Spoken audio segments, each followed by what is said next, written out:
Hello, this is Local Edition. I'm Leslie Leyton. Westminster School District is getting attention for its first in the state dual immersion language program. With us now is a trustee from the Westminster School District, Frances Nguyen. Welcome. Thank you. So explain what dual immersion is for people who really aren't sure about this program in your school. Well, as you can see, as dual is something that we do together in two. Kids in kindergarten would learn Vietnamese, strictly Vietnamese 1% during their classroom. We hire a teacher that's Vietnamese.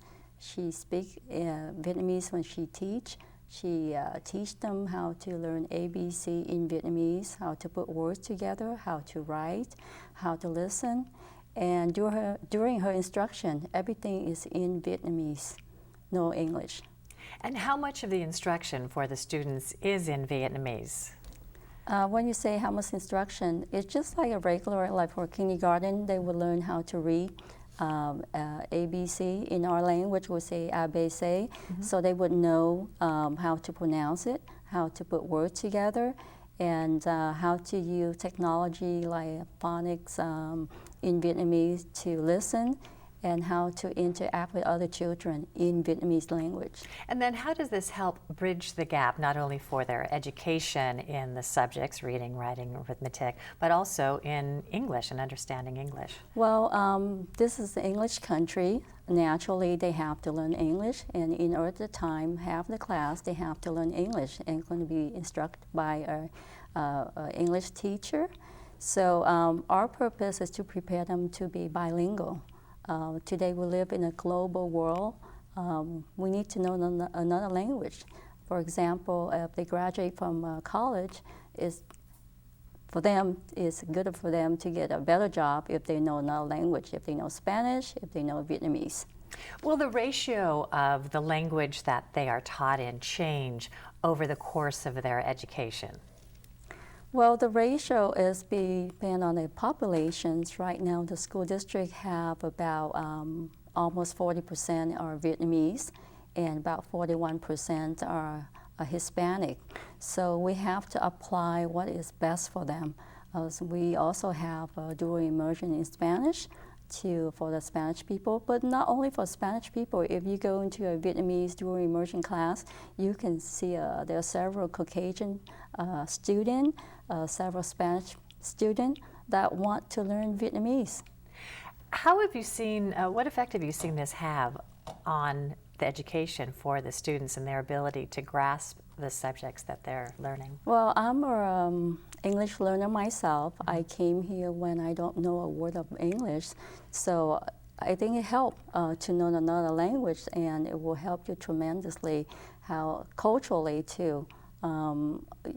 I don't believe in you're going to lose something else if you learn another language.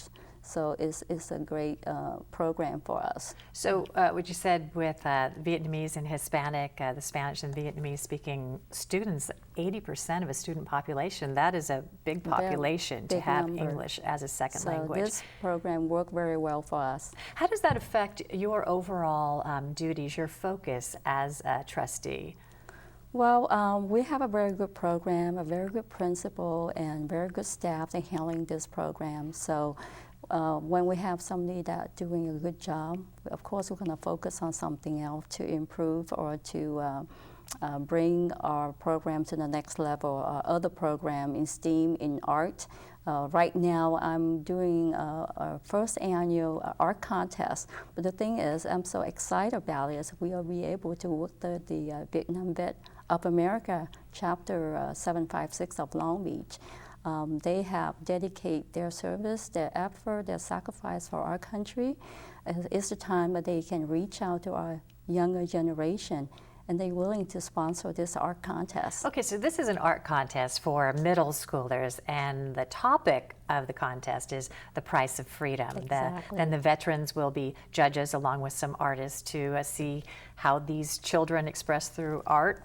Yes, what the price of freedom is. They probably never experience the price that they have to pay for freedom. Probably their parents experience it. But now it's a chance for them to go back and ask, how did I get here? How did you get here? What kind of price are you paying for it? So it's something, it put them into thinking.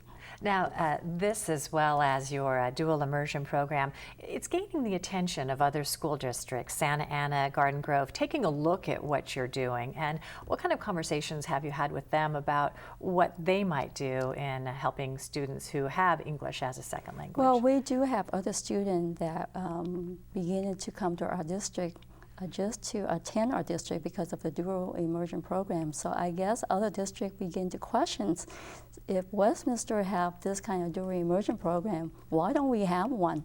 So they beginning to contact us, and we can share information. You're interested in sponsoring an international children's days. Yeah. Tell us about that. I guess you don't have to look too far. You have a real representation of the world. Because before I was elected in last November, I always been think of new ideas. So art contest was my first idea, and then I'm thinking more, what can we do for our children, for our next generation? So I'm thinking of some kind of international festival for them. We live in a culture that's very diversified, Vietnamese, Hispanics, Caucasian, African. Why don't we have something for them to enjoy and to learn about each other? Yeah, so what would that look like? Because we are all the same, but we are a little different. Yes. So how would you present this? We can do it in a week, maybe one day we can do a Hispanic festival, another day in Vietnamese festival, another day in African, another in Caucasians, and everybody will enjoy a different culture each day, and they will learn from it. So. Mm-hmm. Right now there's a search on for superintendents. How is that search going, and why is it necessary? Well, our previous superintendent would like to go back to her hometown in San Diego to work, so we are supposed to find another one. So we're in good hand right now. We have our interim superintendent looking for a new superintendent, and hopefully by June we will have a very good superintendent to look over our district. You have dealt with dual language programs. What's the focus now moving forward in your work as a trustee? Well, as a trustee, I would like to the dual immersion program to grow. This year we have kindergarten, first grade. Eventually we're going to go into second, third, fourth, and fifth, because you cannot just learn the language and not know about the culture and the history. And once you have enough basic information how to communicate, how to read, then the next step would be the arts, history and arts and poems and all that kind of stuff to understand the cultures a little bit more. You know, just a little while ago I was speaking with your mayor, Trustee in Westminster, and he was saying that they are going to hire an additional officer to work with students and work with the schools. How do you see the environment of the police-student relationship in your schools? Well, that relationship I think we should have, because I want the student to feel more protected. I want the student to get out of drugs. I want the student to abide with the legal laws in our community. So those kind of communication and working together is a must. Okay. We appreciate you being here, Frances Nguyen, on the You're Westminster welcome. School Trustee. Thank you very much. Glad you could join us too. I'm Leslie Leyton.